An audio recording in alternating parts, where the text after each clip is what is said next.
igreja pode se assentar. Meus amados irmãos, esse mês que passou, nós comemoramos 507 anos da Reforma Protestante, um marco histórico, um evento acontecido há muitos anos atrás, mas que trouxe a nós bênçãos e tem trazido a nós como crentes no Senhor Jesus, como reformados, verdades tão preciosas que foi pregada no passado. E nós tivemos aqui na parte da manhã, sempre aos domingos, exposições sobre os solas da Reforma, e nesta noite eu quero concluir falando sobre a graça de Deus. Falamos sobre somente a Deus a glória na parte da manhã, que é o último sola, mas nós invertemos, e nesta ocasião eu quero falar sobre os benefícios da graça de Deus na vida de nós pecadores. Portanto, abra sua Bíblia lá na carta de Paulo a Tito,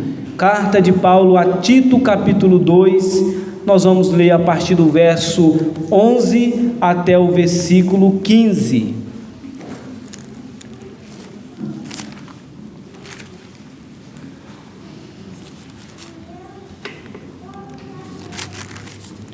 Tito capítulo 2, a partir do verso 11 a 15, diz assim a palavra do nosso Deus: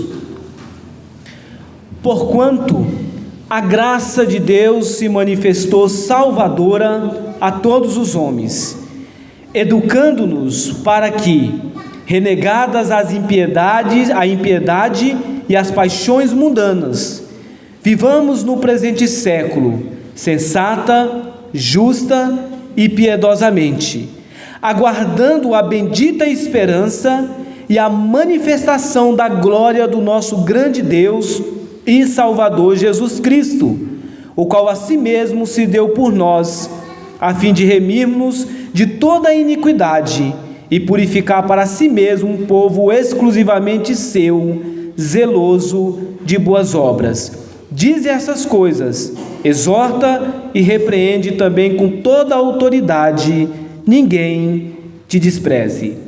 Senhor Deus, nós estamos diante da Tua palavra, nós já adoramos o Teu nome, nós já fomos alimentados pela ceia do Senhor, e nessa noite nós queremos continuar a sermos alimentados pela Tua palavra.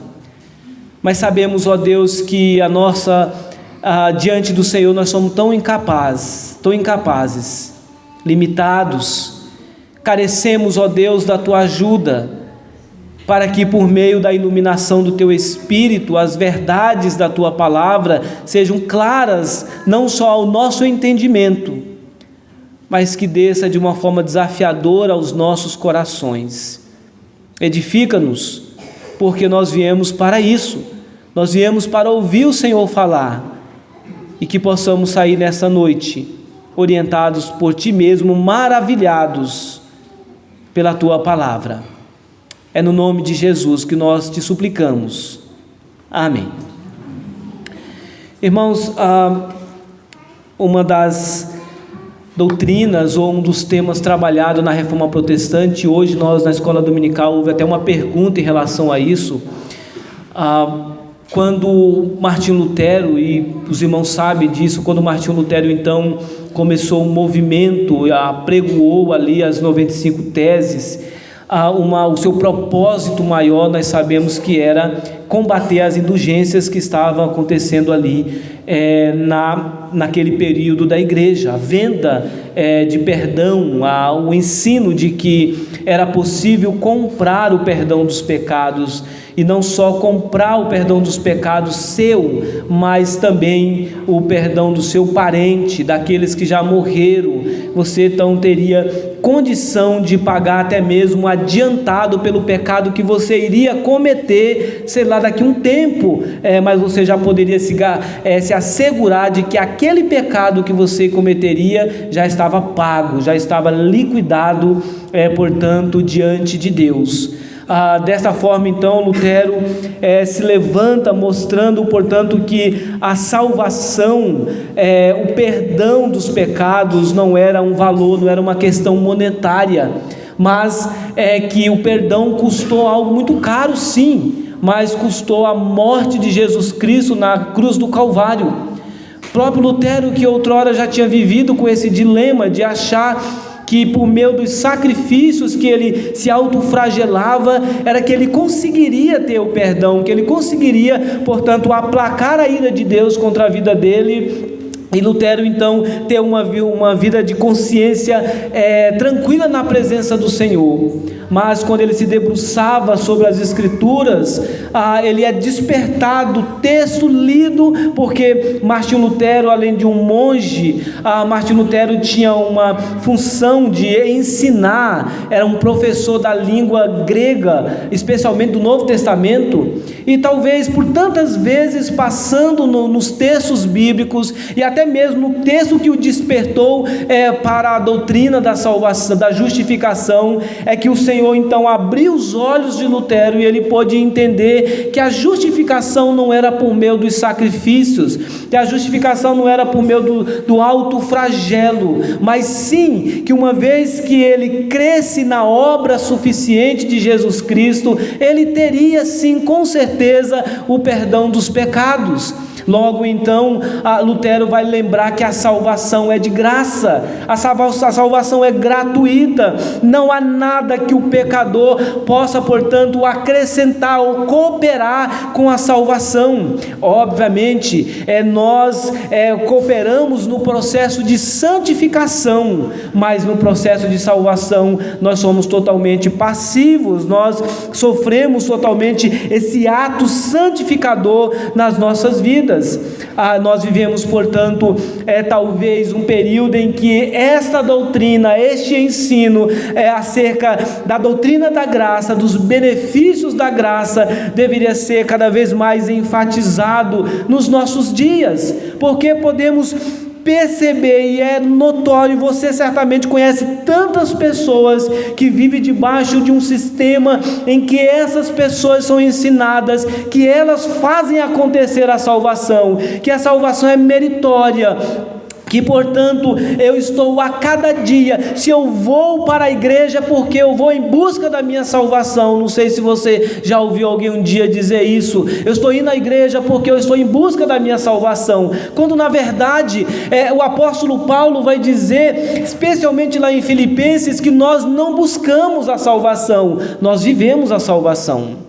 Nós desfrutamos da salvação, nós, portanto, expressamos a salvação por meio das nossas próprias vidas, e é isso que Lutero, portanto, naquela época vai defender, vai ensinar, combatendo, portanto, esse pensamento de pagamento, de perdão, esse pensamento de participação. Lutero vai dizer: não, nós dependemos única e exclusivamente da graça de Deus, é Deus quem chama, é Deus quem dá a nós a fé salvífica, é Deus, portanto, que nos convence do pecado, é Deus, portanto, que nos ajuda na nossa caminhada cristã, porque a salvação depende exclusivamente do Senhor.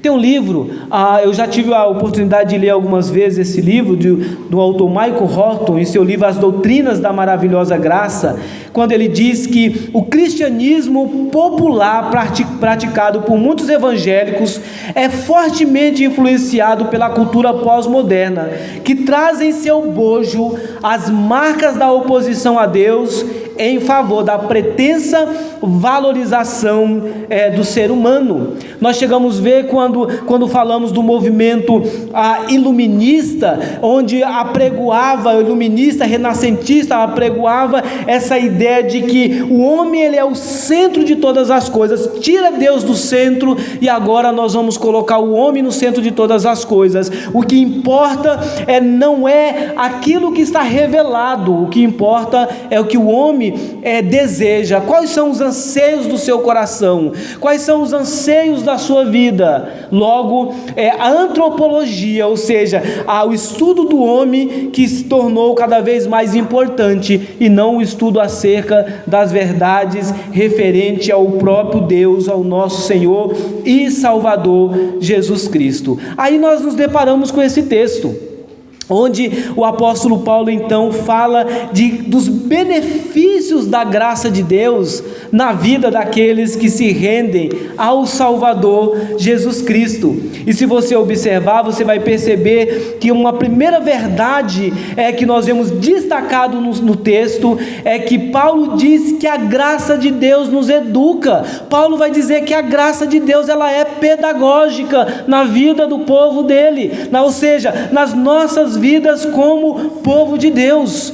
E como que a graça de Deus nos educa? Paulo vai dizer que a graça de Deus nos educa, levando-nos a abandonar dia após dia o nosso modo antigo de viver. E isso Paulo vai dizer, é por meio da graça, é por meio da atuação do Espírito Santo de Deus no coração do pecador. Mas antes disso, Paulo vai dizer que a graça de Deus ela se manifesta. A graça de Deus ela não fica oculta, mas ele diz, a graça de Deus se manifesta de uma forma salvífica.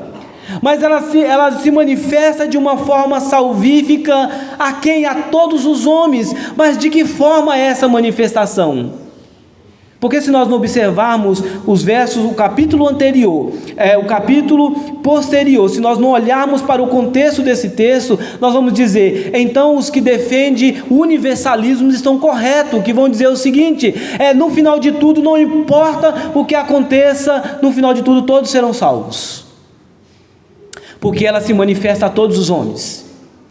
Mas se nós observarmos o contexto desse texto, nós vamos perceber no capítulo 2, que o apóstolo Paulo está falando das diversas classes.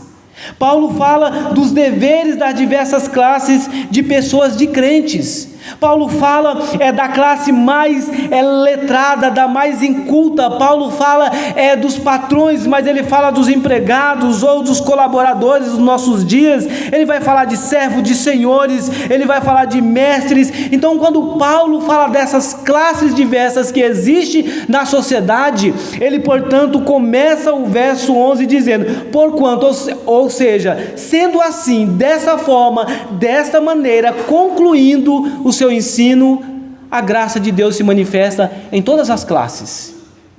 Paulo, portanto, não está ensinando o universalismo. Paulo, portanto, não está dizendo que no final de tudo, todos serão salvos. Paulo está dizendo que em todas as classes sociais existem os filhos de Deus. Em todas as classes existem aqueles que pertencem a Deus. E portanto a graça se manifesta para que aqueles que pertencem ao Senhor, eles responderão com fé a essa palavra que será pregada aos pecadores. Então perceba, não é algo universal, mas é algo específico, é algo localizado. Deus ele tem os seus eleitos, Deus ele tem os seus filhos na elite, mas ele também tem os seus filhos na comunidade. Deus ele tem os seus filhos numa família mais abastada ou numa família menos abastada. Em todas as classes sociais o Senhor tem os seus eleitos. E o Senhor se manifesta, portanto, de uma forma salvífica na vida dessas pessoas. Dito isso, portanto, mostrando, portanto, que essa salvação, ela alcança todos os níveis sociais, todas as classes sociais, é que o apóstolo Paulo, então, vai dizer que ela se manifesta de uma forma educativa na vida do povo de Deus. E aí nós temos algumas questões aqui no texto. Ele diz, educando-nos para quê? Nós temos um propósito. A graça de Deus se manifesta educando para que, alcançados pela graça do Senhor, possa haver uma renegação, ou seja, um abandono contínuo, e aqui nós temos um processo de santificação, das paixões e também da impiedade, ambas mundanas. Paulo primeiro aponta para um aspecto negativo. Ele vai dizer: a graça de Deus se manifesta na sua vida. Você pertence a Deus, nós pertencemos a Deus. A graça de Deus opera no nosso coração. Nós somos habitados pelo Espírito, e o Senhor, portanto, vai operando no meu e no seu coração, para que dia após dia, não é de uma vez por todas, mas a cada dia eu e você vamos negando, renegando, abandonando os traços e o comportamento do velho homem, tido aqui como modo antigo de vida. A partir do momento então que eu vou a cada dia negando essas coisas, o apóstolo Paulo vai dizer: nós negamos essas coisas e agora nós absorvemos outras coisas. Quais? Ele diz: nós vamos renegar a impiedade, o comportamento ímpio. Impiedade é isso, é um comportamento ímpio, é uma atitude, a ideia aqui é uma atitude típica de uma pessoa ímpia que não tem a Deus. Então ele diz: nós vamos negando essas coisas, as paixões do nosso próprio coração, e agora nós vamos fazer o que? Ele diz: viver no presente século, não é algo para depois. Nós temos aqui um processo de santificação. Nós vamos buscar fazer o que? Viver uma vida sensata. A ideia de sensatez aqui é equilíbrio, justa e piedosamente. A ideia de sempre uma pessoa piedosa não é um aspecto externo, aparência, linguagem, palavras usadas, mas a ideia de viver uma vida piedosa é de buscar a cada dia viver uma vida de obediência à palavra de Deus. Mas como que nós conseguimos fazer isso? Sem a graça de Deus, eu e você, nós não vamos conseguir fazer nada disso. Sem a graça de Deus, nós não vamos conseguir sequer ter uma única atitude que agrada ao Senhor. Se você ler a carta de Paulo aos Gálatas, nós estamos aqui às quintas-feiras, nós estamos já encerrando essa carta, temos agora a parte final do capítulo 6, quando nós vimos o texto ali de Gálatas capítulo 5, Paulo vai dizer que há uma guerra, todos os dias eu e você travamos uma guerra, há uma batalha constantemente do Espírito contra a carne.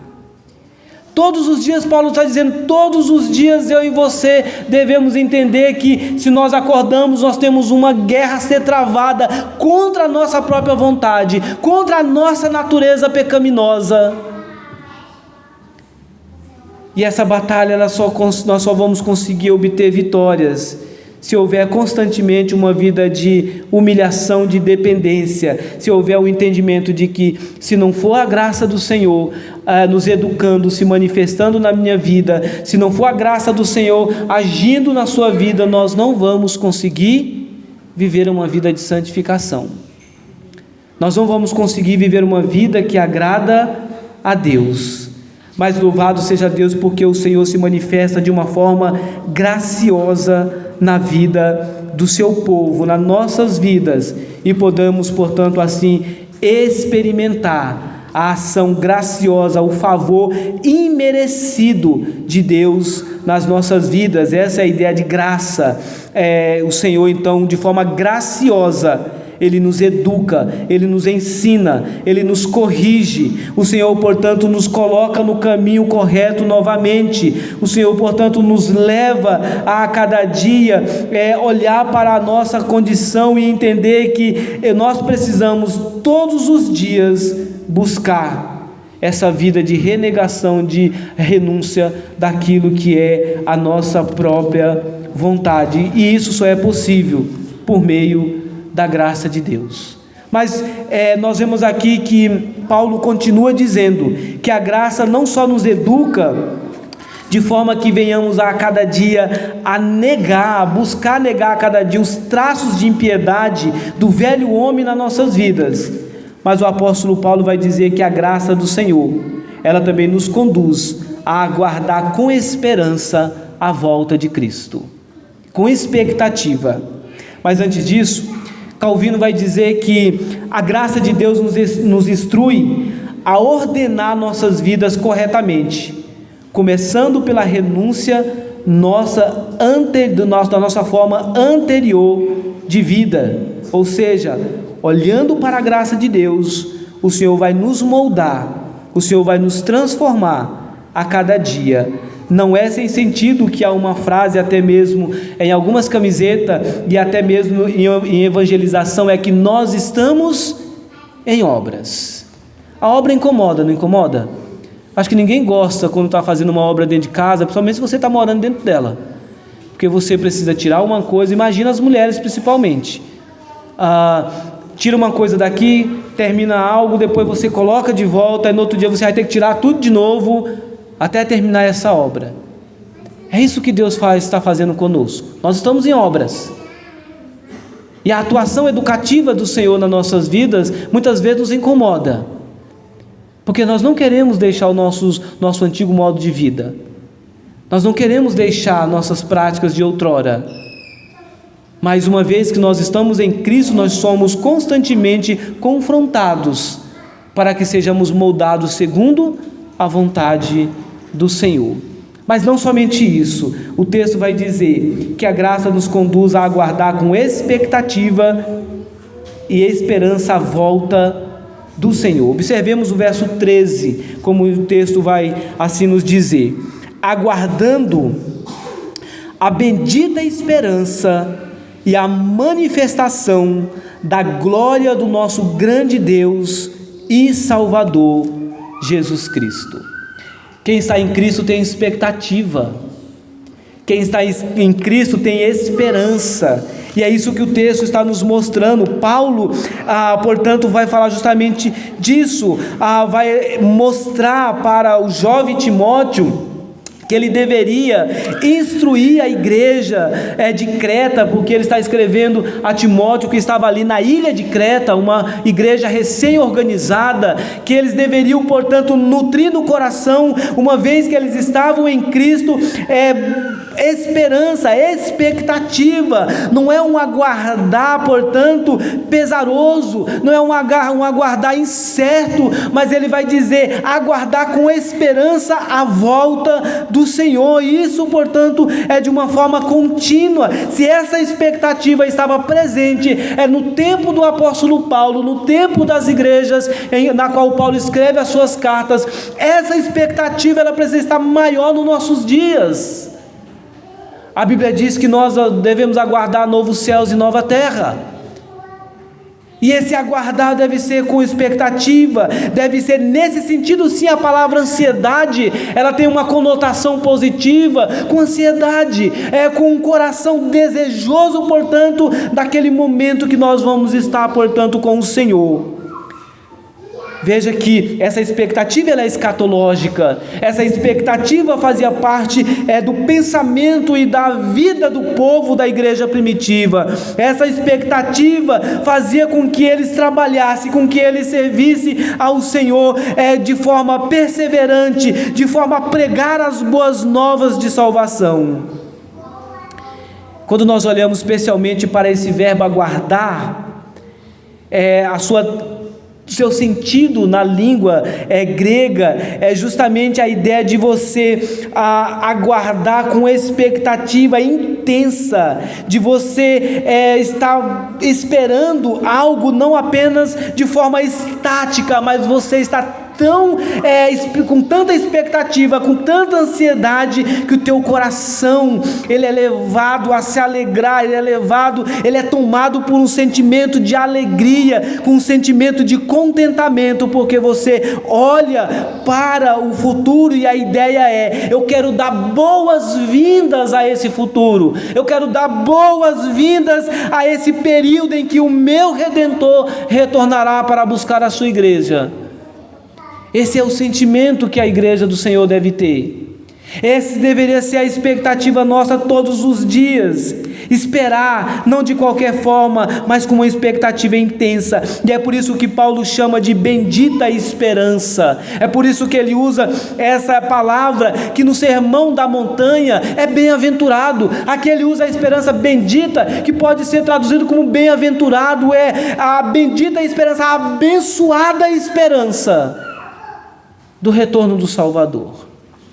E aí nós precisamos pensar, meus irmãos, como povo de Deus, temos nós tido essa expectativa?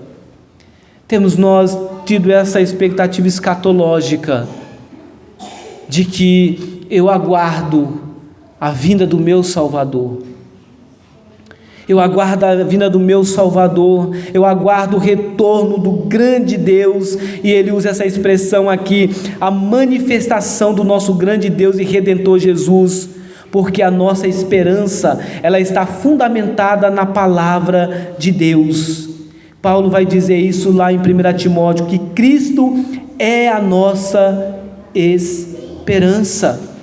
Paulo, escrevendo aos Filipenses, vai dizer no capítulo 3, verso 20: pois a nossa pátria está nos céus, de onde também aguardamos o Salvador, o Senhor Jesus Cristo.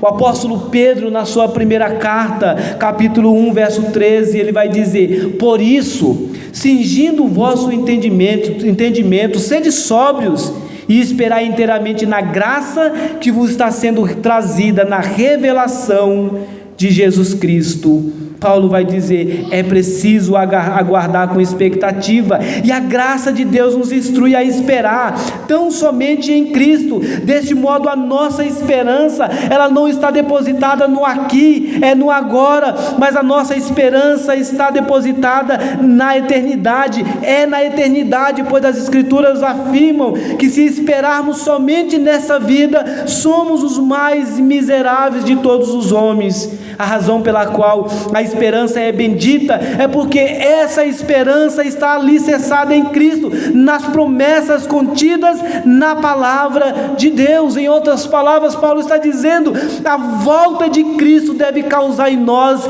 essa expectativa, mesmo que nesta era experimentemos um pouco das bênçãos da eternidade, celebração da ceia, a comunhão dos santos, nos lembrarmos do sacrifício de Jesus Cristo, olharmos para o futuro com expectativa. Ele diz, tudo aquilo que nós experimentamos, o culto que nós participamos, experimentamos um pouco do céu, mas aqui não tem comparação do que será na eternidade. É apenas um prelúdio. Deus apenas nos dá alguns resquícios, algumas manifestações, para que você diga, se está diante de Deus, cultuando, adorando ao Senhor, com os meus irmãos, é algo tão maravilhoso, imagine o que será na presença daquele que é Rei. Imagina o que será na presença daquele que governa todas as coisas. Imagina o que será na presença daquele que esse culto não será mais imperfeito, mas nós estaremos na presença do Deus Todo-Poderoso. Nós poderemos, portanto, contemplar a face do seu Filho, mas ao mesmo tempo o texto diz que nós vamos adorar a Deus sem lágrimas, sem sofrimento, sem angústia, porque todas essas coisas serão extirpadas da vida do cristão. Nós adoraremos a Deus de forma perfeita. Nós não adoraremos ao Senhor com ressentimento com o outro, com sentimento de pesar com o outro, não. Nós estaremos na presença de Deus de uma forma plena. Isso deve causar em nosso coração expectativa, alegria, esperança. Pedro, na segunda carta de Pedro, capítulo 1, verso 11, ele diz, pois desta maneira é que vos será amplamente suprida a entrada no reino eterno de nosso Senhor e Salvador, Jesus Cristo. Meus amados irmãos, é só a graça de Deus que causa em nós essa expectativa. Se o Senhor não atuar nos nossos corações dessa forma, o que nos resta não é esperança. Se nós olharmos para esse mundo caído, a parte das Escrituras, da obra do Senhor, nós não teremos esperança. Mas quando nós olhamos a partir da ótica do reino e das promessas do Senhor, o nosso coração se alegrará, mesmo diante do sofrimento. Romanos capítulo 8, verso 24 e 25 diz, porque na esperança fomos salvos. Ora, esperança que se vê não é esperança, pois o que alguém vê, como esperar? Mas se esperamos o que não vemos, com paciência o aguardamos. A graça nos capacita a buscar a cada dia uma vida de expectativa, aguardando o retorno do Senhor. A graça de Deus nos ensina a aguardarmos com esperança o retorno do nosso Senhor e Salvador, Jesus Cristo. Ao enfrentarmos as lutas nesta vida, devemos compreender que faz parte dos planos eternos do Senhor, porque nada o que acontece conosco é por acaso, pois devemos entender que a história nada mais é do que o desenvolvimento dos propósitos de Deus, da vontade do Senhor. Mas por fim, a graça de Deus nos capacita a buscar uma vida de santificação. Parte final do texto vai dizer, verso 14: a qual a si mesmo se deu por nós, a fim de remir-nos de toda iniquidade e purificar para si mesmo um povo exclusivamente seu, zeloso de boas obras.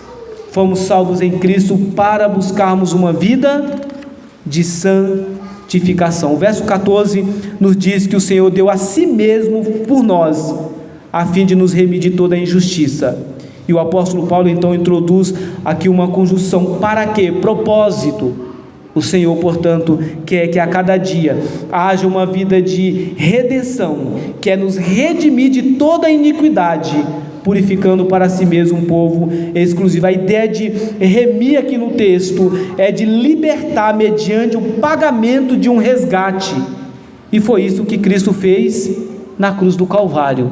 Ele pagou o preço da nossa redenção, da nossa salvação. E o que Ele espera então de nós como seu povo?